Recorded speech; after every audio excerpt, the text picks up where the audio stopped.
Have you ever heard of semantic abuse? It's really a very powerful form of manipulation that uses words in a very weaponized way. It allows the person who's doing it to look charming and sweet while you end up looking resistant and difficult. What often happens in these conversations is that what you originally thought was agreed upon ends up shifting and changing mid-conversation. They're really actually being controlling, but it's positioned as collaboration. They emphasize their confusion and feelings as a way to invalidate your boundaries. And when you go along and are supportive, then you end up giving away more than you intended. And over time, it really erodes your stance so that if you start to complain about any of this, you look like you're the one with the problem. It's a power grab without your consent because it's reshaping reality in the other person's favor. And so here's a common scenario where it shows up. You and your partner have an agreement of no flirting with the exes, and if something feels off, you're going to talk to each other about it. A DM pops up on your partner's phone from an old fling, and it's too familiar, too intimate.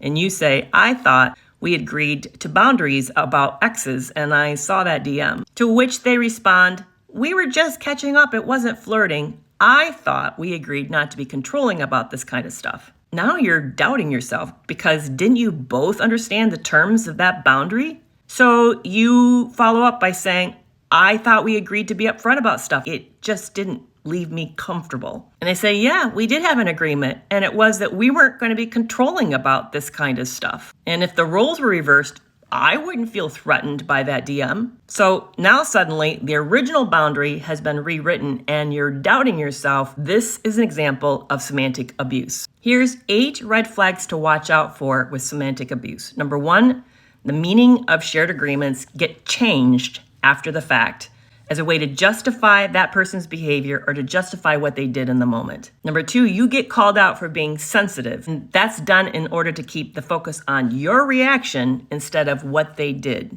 Number 3, the conversation stays centered around their intent, not about how it made you feel. Number 4, they use phrases like, you're making such a big deal out of nothing in order to discount the severity. Number 5, their flexibility is positioned as maturity, while your boundaries is being seen as rigidity. Number 6, you get praised for being understanding when you let things slide. Number 7, this manipulative move gets redefined as thoughtful collaboration. And number 8, you leave the conversation more confused than when you enter it. Have you experienced semantic abuse?